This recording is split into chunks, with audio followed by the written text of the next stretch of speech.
Hello students, I am Kalpana Mishra and welcome back to my YouTube channel. Students हमने class 10 chapter 10 light reflection और refraction start किया था, जिसमें हमारा first part complete हो गया। अगर आपने वो नहीं देखा होगा तो प्लीज़ पहले उसको देखना और आपको इस वीडियो के कमेंट बॉक्स में सबसे ऊपर उसी की प्लेलिस्ट मिल जाएगी। ठीक है, तो इसके पहले हमने रिफ्लेक्शन क्या होता है, इमेजेस कौन से, रियल इमेज, वर्चुअल इमेज, ये सारी चीज़ें जो है डिस्कस कर लिया था। आज हम देखने वाले हैं image formation by plane mirror, कि प्लेन मिरर में जो इमेज की फॉर्मेशन होती है वो कैसे होती है। तो फर्स्ट आपको पता है कि प्लेन मिरर जो होता है कुछ इस तरीके का आपने देखा है ना आपके घरों में। तो फर्स्ट इसका ये एक फॉर्मेशन में ये याद रखना कि इसमें हमेशा इमेज जो बनती है वो कैसी बनती है, virtual and erect. Virtual image कैसी होती है हम पहले डिस्कस कर चुके हैं। वर्चुअल इमेज जिसको हम किसी भी पर्दे पर, किसी भी स्क्रीन पर नहीं ले सकते हैं। ठीक है, इरेक्ट मीन्स बिल्कुल सीधी। आप यहाँ पर देख रहे हो, फॉर एग्जांपल ये आपका मिरर है, तो यहाँ पर ये कैंडल है, तो कैंडल की यहाँ पर जो इमेज बनेगी वो कैसी बनेगी, वर्चुअल बनेगी। और कैसी बनेगी, इरेक्ट। इरेक्ट मीन्स बिल्कुल सीधी बनेगी। ठीक है, नेक्स्ट जो साइज़ होती है इमेज की वो बिल्कुल इक्वल होती है। यहाँ पे चाहे मेरे बनाने में थोड़ा सा ऊपर नीचे हो गया है, लेकिन जितनी ऑब्जेक्ट जितने साइज़ का होगा उसकी इमेज भी क्या होगी, सेम साइज़ की होगी। अगर आप जितने बड़े होते हो और मिरर में अपने आप को देखते हो तो आप उतने ही बड़े दिखाई देते हो ना। ठीक है, तो अगला कैरेक्टर इसका क्या हो गया, size of image is equal to the size of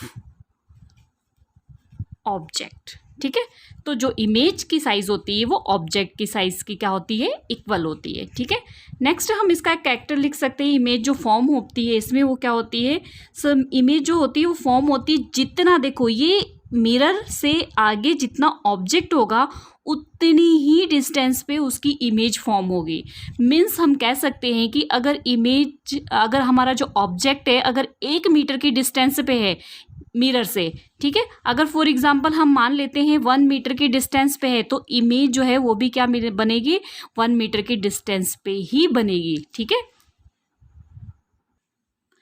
तो अगर आपको कोई टोटल पूछे कि अगर ऑब्जेक्ट 1 मीटर की डिस्टेंस पे है और इमेज कहाँ फॉर्म्ड होगी, प्लेन मिरर पे, तो टोटल हम क्या बोलेंगे, 2 मीटर, क्योंकि 1 मीटर ऑब्जेक्ट की डिस्टेंस और 1 मीटर इमेज की डिस्टेंस। ठीक है, ये एग्जाम में आपसे कई बार क्वेश्चन पूछे जाएंगे, ये आपने ध्यान से समझना है। ठीक है, कई बार ये भी पूछे कि अगर ऑब्जेक्ट 2 मीटर की डिस्टेंस पे है या 2 सेंटीमीटर की डिस्टेंस पे है मिरर से, तो इमेज कितने मीटर पे फॉर्म होगी, कितने सेंटीमीटर पे फॉर्म होगी। तो अगर 2 सेंटीमीटर पे आपका ऑब्जेक्ट है तो इमेज की डिस्टेंस ऑब्जेक्ट से कितनी होगी, 4 सेंटीमीटर। ठीक है, तो हम इसको क्या लिखेंगे, इसको लिखेंगे हम image is formed as far behind the mirror as the object is in front of.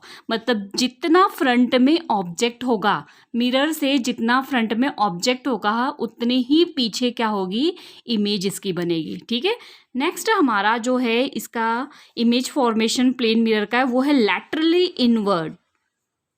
Laterally invert, laterally invert का मतलब क्या होता है, लैटरली इन्वर्टेड का मतलब होता है जो हमारी लेफ्ट साइड होती है वो राइट शो होती है और राइट साइड जो होती है वो क्या होती है, लेफ्ट शो होती है। आज आप अपने आप को देखना मिरर के आगे खड़े होके कि आपका लेफ्ट हैंड राइट शो होगा और राइट हैंड क्या होगा, लेफ्ट शो होगा। ठीक है, जैसे कि अगर मैंने ये कैंडल देखो रखा हुआ है, तो यहाँ पर कैंडल की मेरी ये फॉर्मेशन आप देख रहे हो इस साइड की है और यहाँ पर ये फॉर्मेशन मेरी इस साइड दिखाई दे रही है। ठीक है, तो यही होगा आपकी इमेज फॉर्मेशन में भी कि आपका लेफ्ट हैंड राइट दिखाई देगा, राइट हैंड लेफ्ट दिखाई देगा। इसी को क्या बोलते हैं, लैटरली इन्वर्टेड। और यही रीजन होता है, आपने देखा होगा एम्बुलेंस पे, अगर नहीं ध्यान दिया होगा तो अब ध्यान देना आपने जरूर, वहां पर जो एम्बुलेंस है वो कैसा लिखा होता है, ऐसा उल्टा लिखा होता है।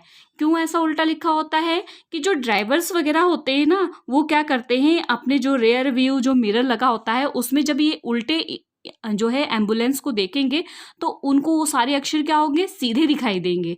आप अपने प्लेन मिरर में भी देखना, आप अगर बुक को आप उस साइड करके देखोगे ना तो आपके बुक के सारे अक्षर, या अपने मोबाइल का फ्रंट कैमरा ऑन करके देखना, सारे वर्ड आपको उल्टे दिखाई देंगे। ठीक है, लेकिन अगर आप जो है इसको क्या करोगे कि अगर ये सारे उल्टे एम्बुलेंस के अक्षर को देखोगे तो वो सारे क्या होंगे, सीधे दिखाई देंगे। तो एम्बुलेंस में जो है इसीलिए सारे वर्ड उल्टे लगाए जाते हैं, ताकि जो उसके डायरेक्शन में जो भी व्हीकल आ रहा हो वो करेक्टली वो क्या कर सके, उसको पढ़ सके कि क्या आ रही है, एम्बुलेंस आ रही है। ठीक है, तो ये हो गया बेटा हमारा image formation by the plane mirror. Next topic हमारा होगा properties of concave mirror and convex mirror. ठीक है, जब हम उसकी प्रॉपर्टी पढ़ेंगे तो कुछ टर्म्स भी पढ़ेंगे और उसके बाद हम रे डायग्राम्स देखेंगे मिरर के। ठीक है, तो अभी हमने प्रॉपर्टी पढ़ी कि इसकी प्लेन मिरर में कैसे हमारी इमेज फॉर्म्ड होती है।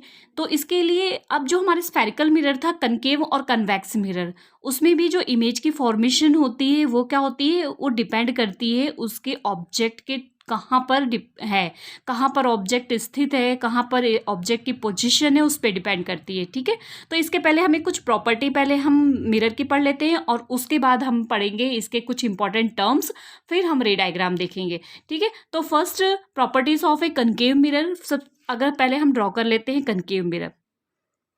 कनकेव मिरर का हमें क्या था, जो आउटर होता है, जो उभरा हुआ सरफेस होता है वो क्या होता है, पॉलिश्ड होता है, और जो रिफ्लेक्शन होता है वो कहाँ होता है, यहाँ इस एरिया से, जो ये अंदर का एरिया है ना, यहाँ से क्या होता है, रिफ्लेक्शन।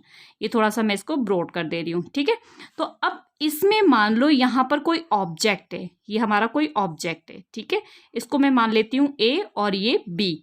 यहाँ से जब रेज आ रही हैं, जो लाइट की रेज है कुछ इस तरीके से आ रही है, रेज ऐसे कुछ इस तरीके से ये रेज आती हैं और आकर के क्या होती हैं, एक पॉइंट पर, यहाँ पर एक और हम ले लेते हैं, एक पॉइंट पर ये सारी क्या होती हैं, एक पॉइंट पर आकर के मिलती हैं। तो ये जिस पॉइंट पे मिल रही है ना, यहाँ पर इसकी क्या होती है, इमेज फॉर्म्ड होती है, जिसको हम फोकस भी कहते हैं। ठीक है, तो इसको हम डिटेल में रे डायग्राम में प्रॉपर पढ़ेंगे कि कहाँ पर फोकस होता है, कहाँ सेंटर ऑफ कर्वेचर होता है, कहाँ पोल होता है। अभी सिर्फ हमने इतना देखना है कि अगर हमने कनकेव मिरर में रेज पैरेलल आई तो कहाँ जाके मिली, फोकस पे मिली। ठीक है, मीन्स इन्फिनिट एक तरीके से आ रही है तो वो कहाँ आके मिल रही है, फोकस पे। तो इसकी प्रॉपर्टी हम क्या लिख लेंगे, फर्स्ट प्रॉपर्टी होगी कि जो रिफ्लेक्टिंग सरफेस है वो कैसा है, वो इनवर्ड है। ठीक है, ये चीज मैंने आपको बार बार बताई है, ये आपने ध्यान रखना है कि रिफ्लेक्टिंग सरफेस क्या होगा, इनवर्ड। ठीक है, तो यहाँ हम लिख लेते हैं reflecting surface is curved inward. ठीक है, जो हमारा ये कर्व है जो इनवर्ड होता है वही क्या होता है, रिफ्लेक्टिंग सरफेस। और अगर हम दूसरी प्रॉपर्टी की बात करें तो ये क्या होता है, इसको बोलते हैं कन्वर्जिंग मिरर। क्या बोलते हैं, कन्वर्जिंग मिरर। कन्वर्जिंग मिरर का मतलब क्या हो गया, जो ये आपकी लाइट की रेज जा रही है ना, ये जो रेज जा रही है ये क्या हो रही है, टकरा कर उसी साइड को आकर के क्या हो रही, एक ही पॉइंट पर मिल रही है, इसी साइड को कन्वर्ज हो रही है। ठीक है, इसलिए इसको क्या बोलते हैं, कन्वर्जिंग मिरर। नेक्स्ट हम प्रॉपर्टी देखते हैं कन्वेक्स मिरर की। तो सबसे पहले कन्वेक्स मिरर को अगर हम ड्रॉ करेंगे तो कैसे करते हैं, कुछ इस तरीके से। ठीक है, तो इसमें क्या होता है, कन्वेक्स मिरर में जो ये अंदर का होता है इनवर्ड, ये क्या होता है, पॉलिश्ड होता है। और इसका रिफ्लेक्टिंग सरफेस कौन सा होता है, ये वाला, ये जो एरिया है ना, ये वाला, ये सारा क्या होता है, ये जो है बाहर का एरिया, ये सारा क्या होते हैं, ये सारा जो है ये रिफ्लेक्टिंग सरफेस होता है। ठीक है, अब सेम मान लो ऑब्जेक्ट यहाँ पर है, इस पे प्रेजेंट है, यहाँ पर ऑब्जेक्ट है। ठीक है, अब इस ऑब्जेक्ट से जो रेज आ रही है वो रेज कैसी आएंगी, पैरेलल। ठीक है, ये रेज सारी ऐसी पैरेलल आएंगी इस तरीके से। ठीक है, तो अब ये जो रेज पैरेलल आ रही है ना, ये तो ऐसे यहां पर बिखर जाएंगी पूरी, ऐसे इस तरीके से। लेकिन एक्चुअल में ये क्या होगी, ये दूसरे साइड में यहां पर जो है मिलती हुई हमें प्रतीत होगी, यहां पर मिलती हुई हमें यहां पर दिखाई देगी। तो इसका फोकस क्या होता है, इस साइड होता है। ठीक है, तो यहाँ पर ये जो पैरेलल आ रही है जो रेज, मतलब जो ये लाइट का सोर्सेस है जो पैरेलल आ रहा है ऑब्जेक्ट से टकरा के, वो क्या हो रही है, टकरा के वैसे तो ये क्या हो रही है, फैल जा रही है। देखो इस साइड को सारी फैल जा रही है, लेकिन ये कहाँ मिलती हुई प्रतीत होती है, यहाँ पर। ठीक है, यहाँ पर तो ये इसका क्या होता है, फोकस होता है। किसका फोकस है ये, कन्वेक्स मिरर का फोकस है। ठीक है, तो इसकी प्रॉपर्टी हम क्या लिखेंगे, इसकी प्रॉपर्टी सबसे पहले आपको ये पता लगे रिफ्लेक्टिंग सरफेस जो है इसका कर्व क्या है, आउटवर्ड है। तो हम क्या लिखेंगे इसका, reflecting surface is curved outward. ये ध्यान रखना है आपने, ठीक है, कनकेव में इनवर्ड और कन्वेक्स में आउटवर्ड। ठीक है, सेकंड प्रॉपर्टी, ये कन्वर्जिंग क्यों कहा था, क्योंकि यहां से टकराकर एक पॉइंट पे क्या हो रहा था, मिल रहा था। और ये डाइवर्जिंग क्यों कहलाएगा, क्योंकि इसकी सारी रेस क्या हो रही थी, फैल रही थी। तो इसको हम क्या बोलेंगे, डाइवर्जिंग मिरर, डाइवर्जिंग मिरर।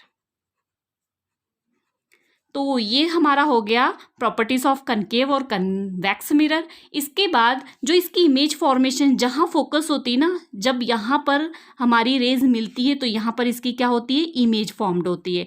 तो ये डिपेंड करती है इमेज कहाँ फॉर्म्ड हो रही है कि ऑब्जेक्ट कहाँ पर है। तो इसके लिए हमें कुछ इसके इंपॉर्टेंट टर्म को समझना पड़ेगा।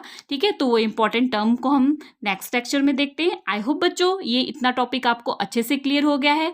तो प्लीज़ वीडियो को लाइक कर देना और चैनल पे आप नए हैं तो चैनल को सब्सक्राइब कर देना। मिलते हैं नेक्स्ट वीडियो में, तब तक के लिए बाय बाय।